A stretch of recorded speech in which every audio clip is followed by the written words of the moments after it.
El Evangelio que comentamos ahora es ya el domingo 19 del tiempo ordinario.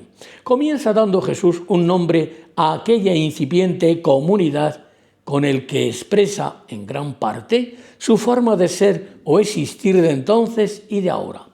Fijaos, les dice: no temas, pequeño rebaño, porque vuestro Padre ha tenido a bien daros el reino. Jesús denomina a aquella iglesia incipiente pequeño rebaño.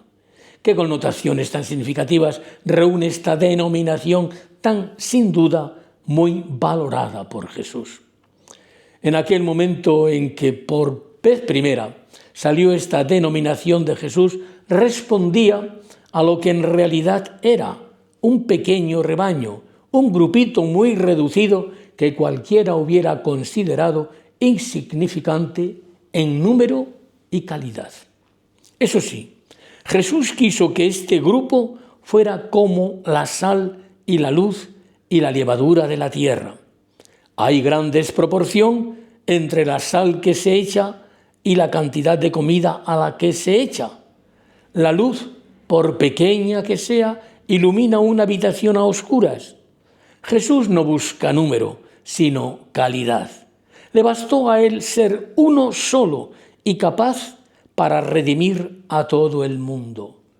Le bastaron 12 apóstoles ignorantes, miedosos y sin ninguna especialidad para conquistar el imperio romano. De la misma manera que le bastó un chaval, David, con una honda y 5 piedras para batir a todo un gigante armado de escudo y espada. No quiso que Gedeón saliera al encuentro del numeroso ejército de los madianitas con 32.000 soldados. Le hizo disminuir la cantidad hasta quedar tan solo con 300 y armados con un cántaro, un cuerno y una antorcha. Y vencieron. Claro que no se pudieron atribuir a ellos la victoria, sino al poder del Señor. Nos viene muy bien recordar estas cifras y estos hechos porque, según anunció el entonces cardenal Ratzinger, a finales del pasado siglo, la iglesia del futuro sería una iglesia en minoría. Su predicción se va cumpliendo, al menos en las iglesias de antigua denominación cristiana. El ser minoría no es la constatación de un fracaso, es la toma de conciencia de tener una misión que cumplir.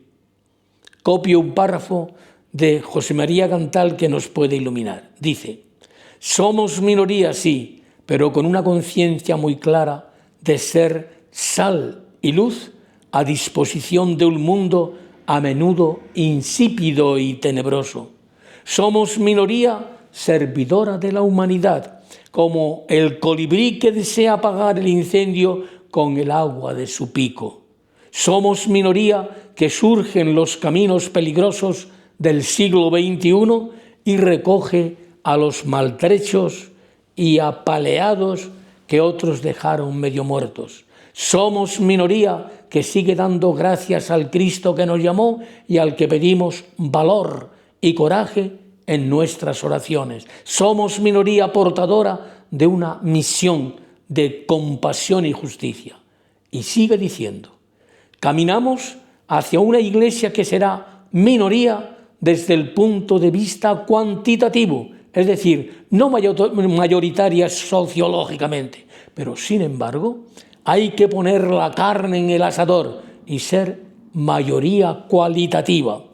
El gran reto de hoy es hacer cristianos convencidos y testigos.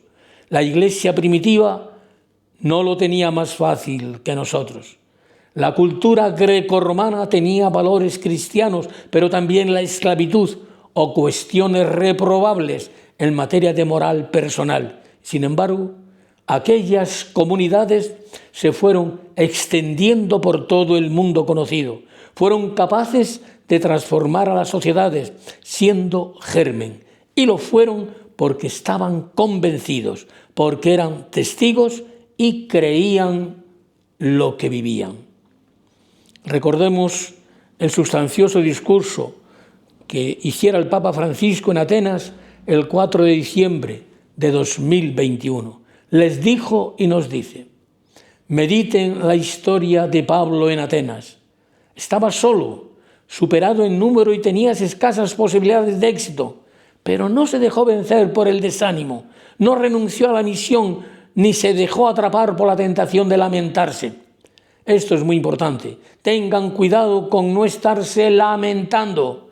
Esta es la actitud del verdadero apóstol. Seguir adelante con confianza, prefiriendo la inquietud de las situaciones inesperadas a la costumbre y a la repetición. Pablo tuvo esa valentía. ¿De dónde le nacía? De la confianza en Dios. Su valentía era la de la confianza. Confianza en la grandeza de Dios que ama obrar siempre en nuestra debilidad. Tenemos confianza porque el ser iglesia pequeña nos hace signo elocuente del Evangelio, del Dios anunciado por Jesús que elige a los pequeños y a los pobres, que cambia la historia con las proezas sencillas de los humildes. A nosotros como iglesia no se nos pide el espíritu de la conquista y de la victoria, la magnificencia de los grandes números, el esplendor mundano. Todo eso es peligroso, es la tentación del triunfalismo. A nosotros se nos pide que sigamos el ejemplo del granito de mostaza, que es ínfimo, pero crece humilde y lentamente. Es la más pequeña de todas las semillas, dice Jesús, pero cuando crece se convierte en un árbol. A nosotros se nos pide que seamos levadura que fermenta en lo escondido, paciente y silenciosamente, dentro de la masa del mundo, gracias a la obra incesante del Espíritu Santo. El secreto del reino de Dios está contenido en las pequeñas cosas, en lo que a menudo no se ve ni hace ruido. El apóstol Pablo acogió en el corazón estas palabras del Evangelio para enseñarlas a los hermanos de Corinto. Lo que parece debilidad en Dios es más fuerte que todo lo humano. Escogió a los que el mundo tiene por débiles para avergonzar a los fuertes. Bendigan la pequeñez y acójanla. Los dispone a confiar en Dios y solo en Él. Ser minoría, y en el mundo entero la Iglesia es minoritaria, no quiere decir ser insignificantes, sino recorrer el camino que abrió el Señor, que es el de la pequeñez, el del abajamiento, de la condescendencia de Dios en Jesucristo. Él descendió hasta llegar a esconderse en los pliegues de la humanidad y en las llagas de nuestra carne. Nos ha salvado sirviéndonos. Él, en efecto, afirma Pablo, se despojó de sí mismo, asumiendo la condición de esclavo. Muchas veces tenemos la obsesión de querer aparecer, de llamar la atención, pero el reino de Dios no viene de manera que lo puedan detectar visiblemente. Viene secretamente como la lluvia, lentamente sobre la tierra. Ayudémonos a renovar esta confianza en la obra de Dios, a no perder el entusiasmo del servicio. Ánimo y adelante por este camino de humildad y pequeñez. Hacernos pequeños, pero plenamente confiados en la grandeza omnipotente de Dios, nuestro Padre. Hasta el próximo día, si Dios quiere.